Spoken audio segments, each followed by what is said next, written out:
नमस्कार मित्रों, स्वागत है आपका जेटीसी आईएएस के इस मंच पर। और मैं डॉक्टर पवन शर्मा एक बार फिर उपस्थित हूं आपके सामने यूपी पीसीएस के कुछ पुराने प्रश्न पत्रों के सॉल्व के क्रम में। और अब तक हम लोग यूपी पीसीएस 2020 का प्रश्न पत्र के जो है 125 प्रश्न सॉल्व कर लिए थे। आज हम लोग 125 से आगे बढ़ेंगे, तो बिना विलंब आइए अपने लक्ष्य की ओर आगे बढ़ते हैं। हमारे सामने एक प्रश्न है। नीचे दो कथन दिए गए हैं जिनमें एक को कथन तथा दूसरे को कारण कहा गया है। नीचे दिए गए कूट में से सही उत्तर का चयन करना है। एक कथन है और दूसरा कारण। इस प्रश्न पत्र में हमने इस तरह के अनेक प्रश्न सॉल्व किए हैं। तो आइए, सम्मुख है आपके। भारतीय संघात्मक व्यवस्था को अर्ध संघात्मक कहते हैं। बिल्कुल कहते हैं। भारतीय जो हमारी संवैधानिक व्यवस्था है उसको अर्ध संघात्मक कहते हैं। केसी वीयर का ये कथन है। थोड़ी सी चर्चा करेंगे, पहले दूसरा विकल्प समझ लेते हैं। भारत में एक स्वतंत्र न्यायपालिका है जिसे न्यायिक पुनरीक्षण का भी अधिकार प्राप्त है। ठीक है, दो के दोनों हमारे सही हैं, लेकिन चर्चा कर लेते हैं संघात्मक व्यवस्था और देखिए, हमारे संविधान को जो विद्वान हैं संवैधानिक मामलों के, वो दो भागों में बांटते हैं। एक एकात्मक व्यवस्था और दूसरा जो है संघात्मक व्यवस्था। संघात्मक व्यवस्था से हमारा अभिप्राय यहाँ ये है कि ऐसे लक्षण जो संघ की ओर जिनका झुकाव हो, जो हमारा राज्यों का संघ है ना, तो उसकी तरफ झुकाव हो। जैसे केंद्र और राज्यों के बीच जो है संबंध, शक्तियों का बंटवारा और अलग अलग सरकारें, स्वतंत्र न्यायपालिका और संविधान की सर्वोच्चता, न्यायालय की सर्वोच्चता इत्यादि तथ्य हैं। किंतु ये केसी वीयर के अकॉर्डिंग इतने कम है कि उन्होंने इसको अर्ध संघात्मक कहा। एकात्मक अधिक थे तो एकात्मक अधिक थे तो उसको आधा नहीं किया, संघात्मक कम थे तो उसी को कम किया। तो एकात्मक लक्षण भी आप यहीं से समझ लें एक बार, क्योंकि विभिन्न प्रतियोगी परीक्षाओं में वो कहीं न कहीं आपको टकराता है। तो एकात्मक लक्षण का सीधा सीधा मतलब है ऐसे लक्षण संविधान के जो पूरे भारत को एकता, मतलब संविधान को एकाकी, पूरे भारत को एकाकी बना के संचालन के लिए आधार प्रदान करते हैं। जैसे इकहरी नागरिकता, एक संविधान, संविधान की सर्वोच्चता, एकल न्यायपालिका। ठीक है, केंद्र का राज्यों की तुलना में शक्तियों में ज्यादा मजबूत होना, क्योंकि केंद्र क्या करता है, गवर्नर की नियुक्ति करता है, राज्यों की सीमाओं में परिवर्तन इत्यादि कर सकता है। तो इस तरह से देखें तो हमारे यहाँ जैसा कि केसी वीयर का ये कथन है कि एकात्मक लक्षण ज्यादा हैं और संघात्मक लक्षण इतने कम है कि उन्होंने इसको अर्ध संघात्मक राज्य कहा भारत को।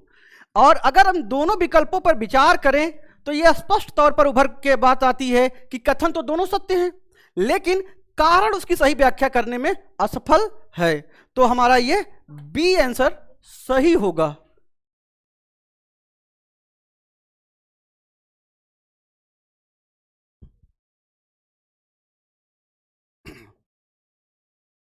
स्वाभाविक तौर पे हम लोगों ने जिक्र किया है। अगला प्रश्न है कि भारत $5 मिलियन अर्थव्यवस्था का लक्ष्य कब तक प्राप्त कर लेने का लक्ष्य रखा है? 2022 में नहीं, 26 में नहीं, 24 में हाँ, और 2030 में नहीं। अमूमन भारत में जो है जो लक्ष्य रखे जाते हैं 5 साल या 10 साल के रखे जाते हैं और 5 साल उसमें ज़्यादा प्रभावी होता है। तो 19 में ये लक्ष्य रखा गया था 24 तक के लिए। तो हमारा ये सही विकल्प ये है। करंट अफेयर्स का प्रश्न है, आगे बढ़ा जाए। 128वां प्रश्न आपके सम्मुख है। इसमें है, निम्नलिखित में किस पर गतिरोध दूर करने के लिए यानी लोकसभा राज्यसभा की संयुक्त बैठक हो सकती है? तो हमारे संविधान में लोकसभा और राज्यसभा के बीच अगर कोई गतिरोध उत्पन्न हो जाता है तो उसके निराकरण के लिए संयुक्त बैठक का प्रावधान है, जिसकी अध्यक्षता लोकसभा अध्यक्ष करेगा। और ये संयुक्त बैठक जो है मंत्रिपरिषद की सलाह पर राष्ट्रपति बुलाता है, आहूत करता है। तो ये जो स्थिति है किसके संदर्भ में है? धन विधेयक के संबंध में समझ लें। धन विधेयक जो है राष्ट्रपति की पूर्व अनुमति से रखा जाता है और उसमें राज्यसभा के लिए कोई पावर नहीं है। वो 14 दिन के भीतर अपने संशोधनों सहित या लौटा सकती है। अगर नहीं लौटाती है तो भी वो पारित माना जाता है। ठीक है, और अब ये लोकसभा या सत्ताधारी दल पर निर्भर है, प्रधानमंत्री और उनकी कैबिनेट पर निर्भर है कि वो राज्यसभा की जो सलाह है, सुझाव है, उसको माने या ना माने, वो बाध्य नहीं है। इस तरह से देखें कि धन विधेयक नहीं होगा। संवैधानिक संशोधन अधिनियम जो है आर्टिकल 368 में इसका जिक्र है। ठीक है, तो आप देखें कि 368 में संविधान संशोधन की 3 तरह से प्रक्रिया निर्धारित है। एक, सामान्य बहुमत द्वारा, लोकसभा और राज्यसभा के सामान्य बहुमत द्वारा। दूसरा, विशेष बहुमत द्वारा। और तीसरा ऐसा है जिसमें कुछ विशेष मुद्दे हैं, राष्ट्रपति का चुनाव और इत्यादि, उसमें क्या है कि आधे से अधिक राज्यों का द्वारा उसमें अनुमोदन भी चाहिए। अगर हम संविधान में संशोधन करते हैं, कुछ विशेष मुद्दे हैं जिनमें 2/3 बहुमत से संशोधन होता है, प्रक्रिया आगे बढ़ती है, तो आधे से अधिक राज्यों में उसका अनुमोदन भी, आधे से अधिक राज्यों की जो कार्यपाल विधायिका है उनका अनुमोदन भी चाहिए। तो ये भी नहीं है। और विनियोग विधेयक, आप जानते हैं कि विनियोग विधेयक क्या है कि सत्ता यानी शासन जो है भारत की संचित निधि से व्यय करने के लिए जो पैसे निकालने चाहती है उसका जो बिल ले आती है उसे विनियोग विधेयक कहते हैं। तो ये भी नहीं है। इस तरह से देखें कि हमारा पहला विकल्प ए सही है और सामान्य विधेयक है। सामान्य विधेयक में गतिरोध हो, मान लीजिए लोकसभा पारित करे और राज्यसभा में वो विधेयक रुक जाए और 14 मतलब लगभग 6 महीने बीत जाएं, 6 महीने बीत जाएं और उस पर कोई कार्रवाई ना हो, तो मंत्रिपरिषद की सलाह पर राष्ट्रपति जो है संयुक्त बैठक बुलाता है और इस बैठक की अध्यक्षता लोकसभा अध्यक्ष करते हैं। तो अगर आप देखें यहाँ सत्ता शक्ति संतुलन के सिद्धांत से, तो लोकसभा के जो सदस्यों की संख्या होती है राज्यसभा के सदस्यों की दुगनी से अधिक होती है। इस तरह लोकसभा का बहुमत हो जाता है और लोकसभा के सदस्यों की जब बहुमत हो जाती है और वहाँ बहुमत किसका होता है? सत्ता का बहुमत होता है। तो इस तरह से विधेयक पारित करा लिया जाता है। तो ये कहानी इस प्रश्न की, और इसका सही उत्तर होगा सामान्य विधेयक। आगे बढ़ा जाए।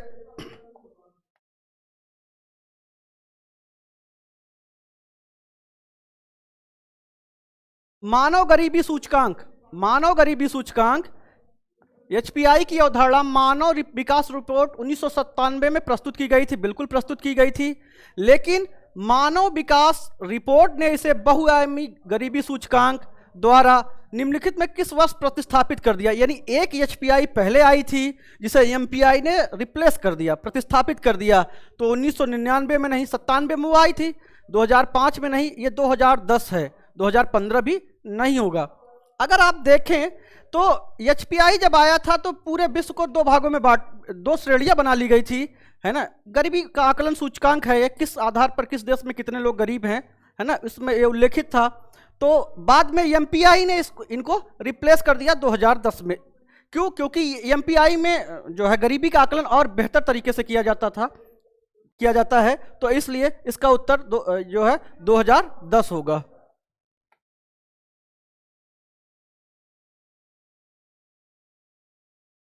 करंट अफेयर्स का भी यही प्रश्न है और इसमें लॉकडाउन से संबंधित प्रश्न है। जब हम सभी लोग घरों में थे तो लॉकडाउन के दौरान भारत सरकार के द्वारा प्रयुक्त असाधारण शक्तियों को विधिक आधार निम्नलिखित में से किस कानूनों द्वारा प्राप्त हुआ था?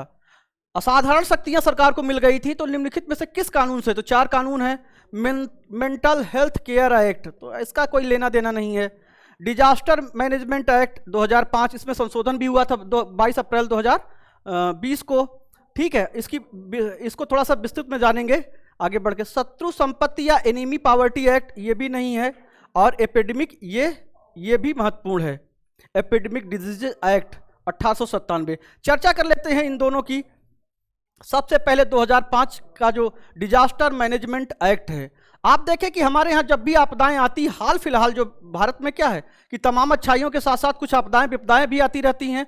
तो उन आपदाओं विपदाओं से निपटने के लिए हमारे यहाँ कोई ठोस बल नहीं था, एक विशेष बल नहीं था, एक विशेष फोर्सेस नहीं थी और कोई प्राधिकरण नहीं था। तो इसी के संदर्भ में देखें 1999 में एक उच्च अधिकार प्राप्त समिति ने इस मुद्दे पर फोकस किया था।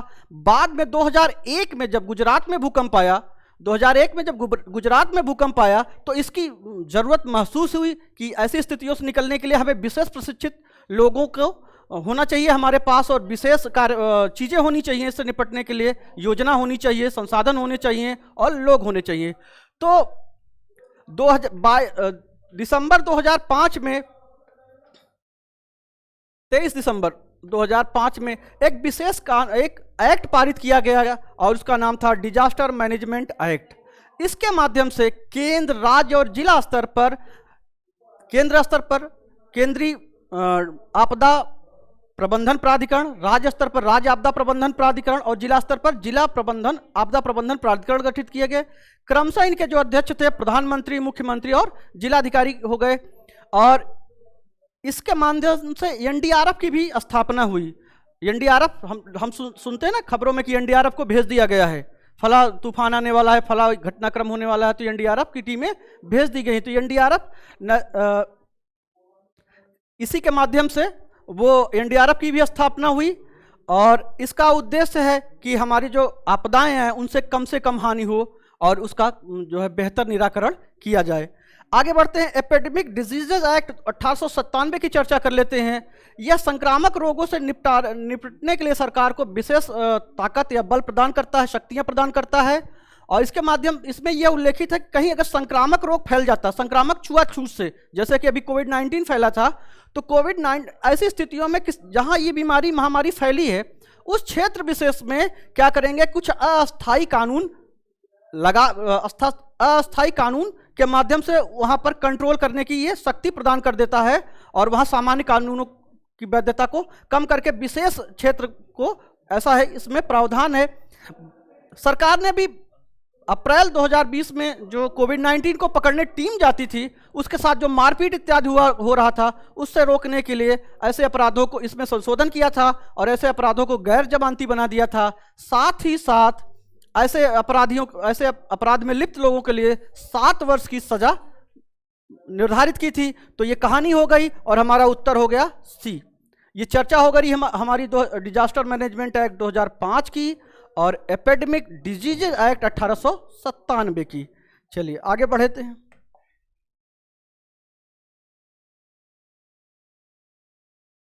कथन कारण का एक प्रश्न फिर हमारे सम्मुख है। नीचे 2 कथन दिए गए हैं जिसमें से एक को कथन दूसरे को कारण कहा गया है और नीचे दिए गए कूट से सही उत्तर चुनना है। कथन है, राष्ट्रीय ढांचागत पाइपलाइन सरकार द्वारा 2020-30 की अवधि के लिए प्रारंभ किया गया। ये सही नहीं है। अभी हम लोग चर्चा कर रहे थे कि अमूमन 5 साल की योजनाएं बनती हैं। दिसंबर 2019 में यह योजना प्रारंभ की गई और इसका जो लक्ष्य रहा 2020 से 25 के बीच जो है ये योजना की कार्यावधि है 20 से 25 तक और इसमें 111 करोड़ रुपए व्यय हेतु रखे गए हैं। 111 करोड़ रुपए। आगे दूसरा कारण देख लेते हैं। एनआईपी का उद्देश्य सभी को समान ढांचागत सुविधा प्राप्त कराना है। ये भी सही है। तो ए गलत है, आर सही है। ये दोनों तो नहीं होंगे। ए सत्य है किंतु आर गलत, ये भी नहीं। हमारा डी सही होगा जहां ए गलत है क्योंकि ये 2020 से 30 अवधि के लिए योजना नहीं बल्कि 2020 से 2025 के लिए कार्यावधि की योजना है। और इसमें जो व्यय है वो 39% केंद्र सरकार का पर भारित है और 39% ही राज्य सरकारों पर भारित है तथा शेष 22% इनमें जो है निजी क्षेत्र को सौंपा गया है कि उसकी हिस्सेदारी होगी। तो इस तरह से, और इसका जो कोर सेक्टर है एनआईपी का, जो हमारे शहरों में जो शहरीकरण बढ़ रहा है या ग्रामीण क्षेत्रों में सड़कें और जो भी सुविधाएं हैं जिसको बढ़ाने अवसंरचना या इंफ्रास्ट्रक्चर को और बेहतर करने का प्रयास इस योजना के माध्यम से किया गया है।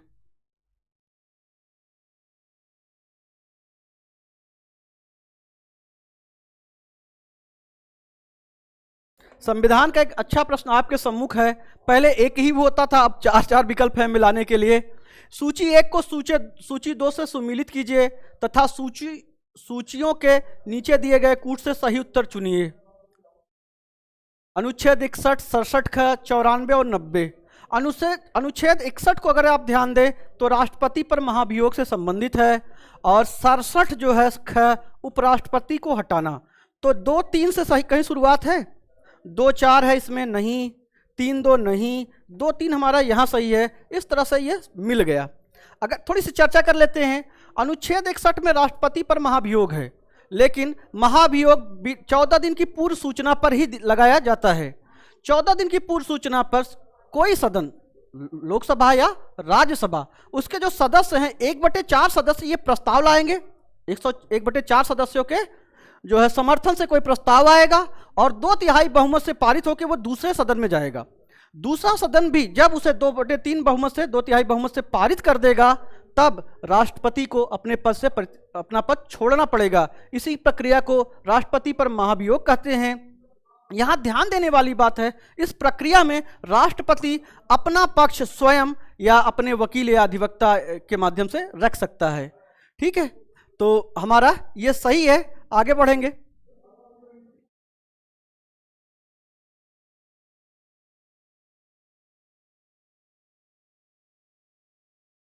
विश्व बैंक की ease of doing business report के संदर्भ में निम्नलिखित कथनों में कौन सा सही है? अच्छा, नहीं का चक्कर नहीं, बिल्कुल सही है पूछा है। Ease of doing business report 2020 में भारत का स्थान 63वां है, बिल्कुल है। वर्ष 2019 में एज ऑफ डूइंग बिजनेस में भारत का स्थान 77वां था, बिल्कुल सही है। 1, 2 दोनों सही है। इस तरह से हमारा ये उत्तर है। देखिए, विश्व बैंक ईज ऑफ डूइंग एक बिजनेस रिपोर्ट देती है कि किसी देश में बिजनेस करने के लिए माहौल कैसा है, परिदृश्य कैसा है, अवरोध कैसे हैं, कम है या अधिक, उसी के आधार पर वो एक सूची तैयार करते हैं विभिन्न देशों में। और भारत का स्थान आप देख रहे हैं कि सम्मुख आपके वर्णित है।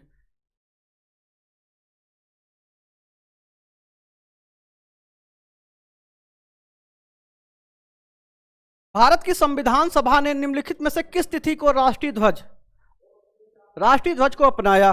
22 जनवरी 1950 नहीं, 24 जनवरी 1950 नहीं, 22 जुलाई 1947 को अपनाया गया था हमारा जो राष्ट्रीय ध्वज है। और इस ध्वज पर विचार करने के लिए एक तदर्थ समिति बनी थी संविधान सभा में, जिसके अध्यक्ष थे आचार्य जे.बी. कृपलानी। जे.बी. कृपलानी साहब की अध्यक्षता में एक समिति की स्थापना की गई थी और उसी की संस्तुतियों पर 22 जुलाई 1947 को हमारा जो है राष्ट्रीय ध्वज अपनाया गया था। और ये जो हमारा राष्ट्रीय ध्वज है, ये कांग्रेस का जो झंडा था आजादी काल में, उसमें तो आंशिक यानी थोड़ा सा परिवर्तन करके किया गया था, अपनाया गया था। ठीक,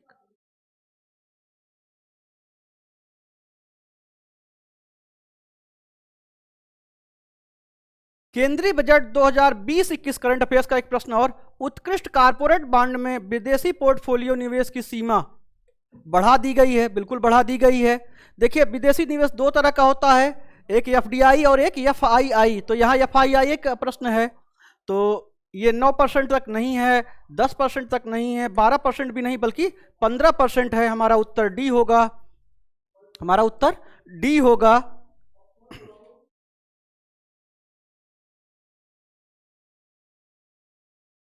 देखिए, ये रिपीटेड क्वेश्चन है, कई बार आया हुआ है। उत्तर प्रदेश में बायोटेक्नोलॉजी पार्क कानपुर में नहीं है, गाजियाबाद में भी नहीं है, नोएडा में भी नहीं, बल्कि कहाँ है? लखनऊ में। कई बार पूछा गया है कि यूपी में बायोटेक्नोलॉजी पार्क कहाँ है, तो इसका सीधा और सटीक उत्तर लखनऊ है।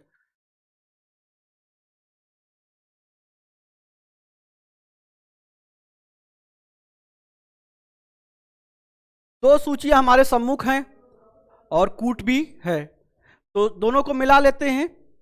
सूची 1 को सूची 2 से सुमेलित कीजिए और सही कूट का चयन कीजिए। तो देखिए, पीएम जन आरोग्य योजना, पीएम वय वंदन योजना, पीएम रोजगार प्रोत्साहन योजना और स्वच्छ भारत अभियान। तो स्वच्छ भारत अभियान की बड़ी चर्चा था, बड़ा बूम था इस पर। तो स्वच्छ भारत अभियान सबसे पहले ध्यान दे 2014 में स्टार्ट किया गया था, बिल्कुल सम्मुख है। फिर देख लेते हैं पीएम रोजगार योजना। तो पीएम रोजगार योजना 2015 में स्टार्ट हुई थी। आगे बढ़ेंगे, पीएम वय वंदन योजना ये 2017 में स्टार्ट हुई थी और 2018 अकेले बचा हुआ है, तो ये है। तो आप देखें कि D4 दो विकल्पों में है, यानी 2 के 2 ये छट गए पहले से। D4 के बाद आप मिला लें C1, तो D4 के बाद C1 यहाँ एक ही जगह है, दूसरी जगह नहीं है, इसलिए हमारा A सही होगा, हमारा उत्तर A होगा।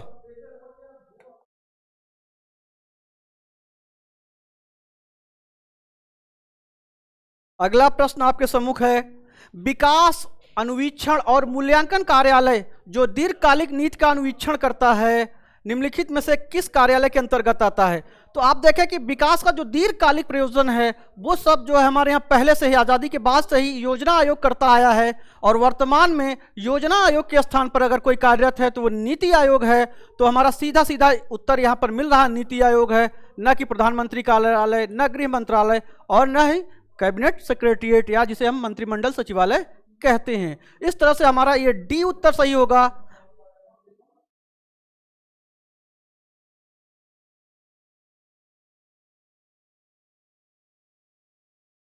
निम्नलिखित में कौन सा प्राकृतिक रूप में वायुमंडल में पाई जाने वाली ग्रीन हाउस गैस नहीं है?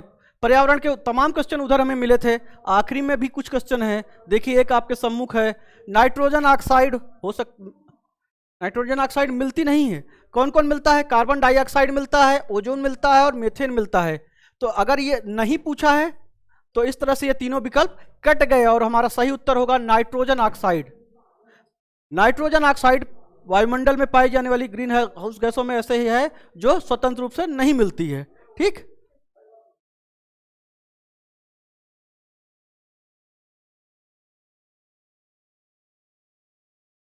एक बहुत अच्छा प्रश्न आपके सम्मुख है योजनाओं के संबंध में। हाल ही में एक राष्ट्रीय पेंशन योजना प्रारंभ की गई है और इसके बारे में पूछ रहा सही नहीं है। क्या सही नहीं है? हमें फोकस करना है। पहला विकल्प है 18 से 40 वर्ष आयु के लोग इसके पात्र हैं, बिल्कुल पात्र हैं। दूसरा, उनका वार्षिक लेन देन या टर्नओवर 1.5 करोड़ रुपए से अधिक न हो, यह भी सीमा सही है। तीसरा, राष्ट्रीय पेंशन योजना के सदस्य इसके पात्र नहीं। योजना के सदस्य, किसी योजना के सदस्य उस योजना में दोबारा कैसे पात्र हो सकते हैं?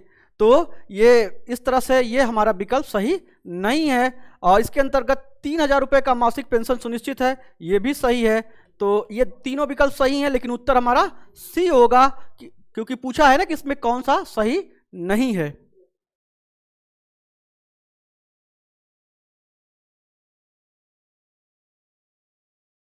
अगला प्रश्न है करंट अफेयर्स का ही। पहले करंट अफेयर्स एक लाइन के हुआ करते थे, देखिए अब कथन और कूट भी हैं। काफी परिवर्तन आया है प्रश्न पत्रों में। निधि कार्यक्रम के संदर्भ में, निधि कार्यक्रम के संदर्भ में निम्नलिखित में कौन सा कथन सही है? अच्छा, नहीं गायब है, भगवान की कृपा से नहीं गायब है तो ठीक है। निधि कार्यक्रम छात्रों के लिए स्टार्टअप हेतु प्रारंभ किया गया, बिल्कुल सही है। अगला विकल्प है इसमें, इसका उद्देश्य 20 छात्रों के स्टार्टअप हेतु प्रतिवर्ष वित्तीय सहायता प्राप्त करना है, बिल्कुल सही है। इस तरह से अगर हम देखें दोनों हमारे विकल्प सही हैं और इसका सही उत्तर सी होगा। ध्यान देने वाली बात है, विज्ञान और प्रौद्योगिकी मंत्रालय भारत सरकार ने एक योजना चलाई है युवाओं में इनोवेशन के लिए, उसे निधि नाम दिया गया है, नेशनल। ठीक है, तो इसका उत्तर हमारा सी सही है।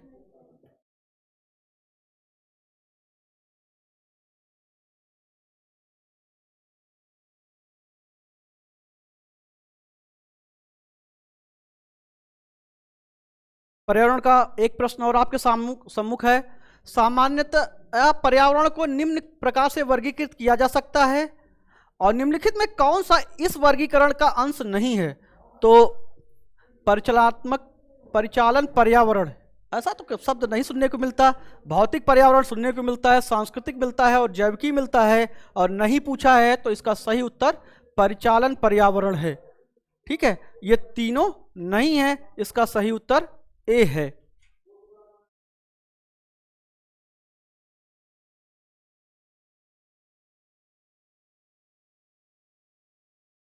केंद्रीय बजट से संबंधित एक प्रश्न है, कथन और कारण सम्मुख है हमारे।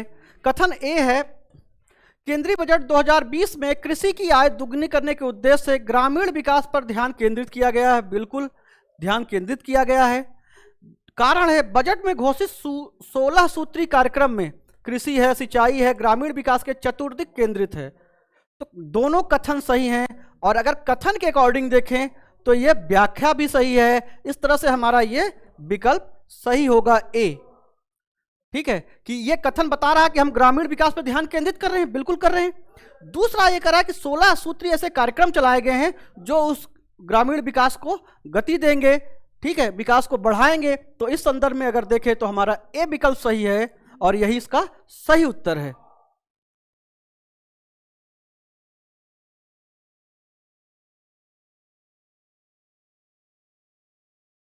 पारिस्थितिकी संक्रमण, इकोलॉजिकल ट्रांजिशन अवधारणा का सर्वप्रथम प्रयोग एल्टन नहीं, बर्कले नहीं, रिजलेट भी नहीं, बल्कि बेनेट द्वारा किया गया था। बेनेट ने पारिस्थितिक संक्रमण का जो है सबसे पहले प्रयोग किया था, तो इसका ये सही उत्तर है।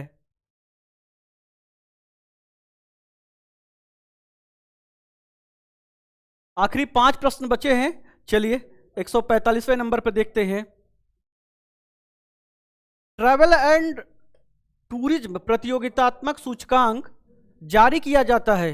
देखिए, विश्व बैंक नहीं, अंतर्राष्ट्रीय मुद्रा कोष बिल्कुल नहीं, ये तो आर्थिक सहायता या देने वाले संगठन हैं। विश्व आर्थिक मंच प्रतियोगितात्मक सूचकांक की बात हो रही है, तो यह विश्व आर्थिक मंच द्वारा ही है, संयुक्त राष्ट्र विकास कार्यक्रम भी द्वारा नहीं है। तो इसका सही उत्तर विश्व आर्थिक मंच होगा, न कि कोई और।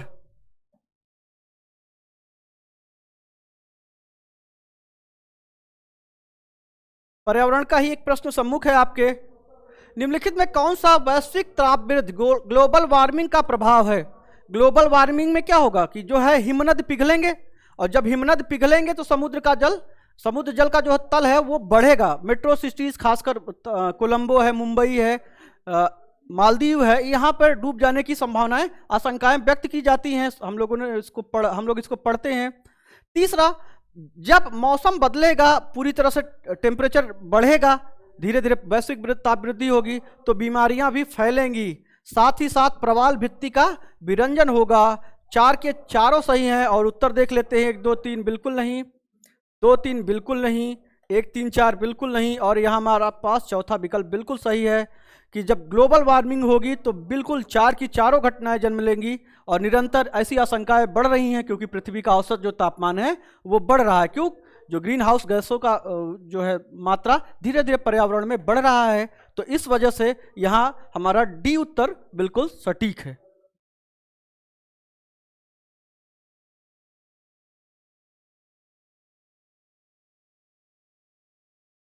निम्नलिखित घटनाओं पर विचार कीजिए और उन्हें कालक्रमानुसार व्यवस्थित कीजिए। पहले एक आध प्रश्न में 1 या 2 विकल्प होते थे जिनका स्थापना वर्ष या कब से वो योजनाएं शुरू की गई पूछा जाता था, लेकिन अब देखें 4 चीजें हैं। ध्यान दें, नाबार्ड की स्थापना अगर आप देखें तो 1982 में हुई थी। स्वयं सहायता समूहों का जो बैंक लिंकेज कार्यक्रम था वो 1992-93 में था। तीसरा है किसान क्रेडिट कार्ड योजना, बहुत चर्चित योजना है, हर साल कहीं न कहीं घूम फिर के आ जाती है, 1998 में स्टार्ट हुई थी। और क्षेत्रीय ग्रामीण बैंक की स्थापना अगर आप देखें तो 26 सितंबर 1975 से स्टार्ट हुई थी। तो ये हमारे इनके चारों के चारों विकल्प का सन हम लोगों ने लिख लिया। अब देख लें, 75 सबसे पहले है, 4 पहले कहीं शुरू है, तो 3 विकल्पों में 4 है। फिर इसके बाद देखें 75 के बाद 82 नाबार्ड आता है, 4 के बाद 1, तो 4 के बाद 1 यही एक जगह है, न कि यहाँ है न कि यहाँ, और यहाँ तो है ही नहीं। तो 4 1 2 3 हमारा विकल्प सही होगा ए। हमारा विकल्प सही है ए।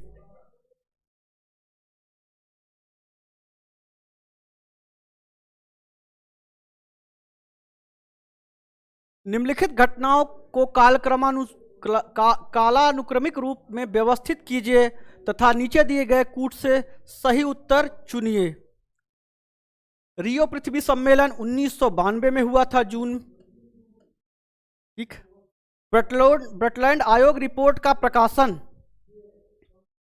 मॉन्ट्रियल ये 87 में हुआ था, और ये 87 में ये भी हस्ताक्षरित हो गई थी मॉन्ट्रियल प्रोटोकॉल, लेकिन लागू जो है ये 1979 में हुई थी, 1989 में। और the limit to growth report 1972 में आई थी, 1972 में आई थी। फिर ये चौथे से ही शुरू होगा, तो 4 कहीं है, 3 विकल्पों में 4 है। 4 के बाद देखें 72 के बाद कौन सा आएगा, 87। 4 के बाद 2, 4 के बाद 2 यहाँ है, 2 के बाद 3 और 3 के बाद 1। तो इस तरह से हमारा ये विकल्प बी सही होगा।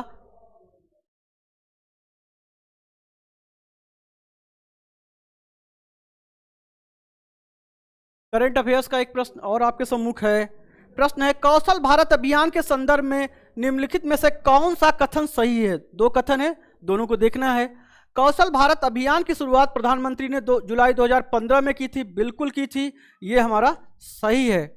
इस अभियान का मुख्य उद्देश्य भारत के युवाओं को सूचना तकनीकी, सिर्फ सूचना तकनीकी नहीं था, बल्कि उन्हें अनेक तरह से हुनर या जो है कौशलों में पारंगत करना था। अनेक तरह की चीज़ों की ट्रेनिंग दी जा रही थी। तो इस तरह से देखिए हमारा 2 विकल्प गलत है, सिर्फ एक सही है, तो उत्तर ए होगा। उत्तर ए में केवल एक है, तो उत्तर एक सही है।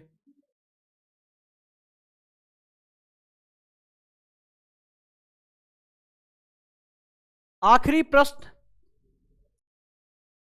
प्रश्न है, राष्ट्रीय चंबल अभ्यारण्य निम्नलिखित में से किस राज्य का हिस्सा नहीं है? अच्छा, यह नहीं आ गया। तो यूपी का हिस्सा है, मध्य प्रदेश का है, राजस्थान का है, हरियाणा का नहीं है। तो इसका उत्तर सी होगा। इस तरह से आज हमारा यूपी पीसीएस प्री 2020 का पूरा प्रश्न पत्र सॉल्व हो गया। अब हम लोग कल शाम को जो है 2019 का सॉल्व करेंगे पीसीएस प्री का।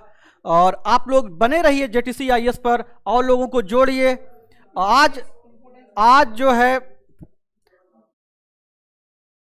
देखिए हम लोगों ने ये पेपर इसलिए यहाँ सॉल्व किया है कि हमारे जो आने वाले प्रश्न पत्र परीक्षाएं होती उनमें ये इनका कोई न कोई हिस्सा, कोई न कोई अंश हमसे वहाँ मिलता है प्रश्न के रूप में, और इन पर अगर पूरी परिचर्चा हो जाती है तो वहाँ पर प्रश्न गलत होने की संभावनाएं कम से कम हो जाती हैं।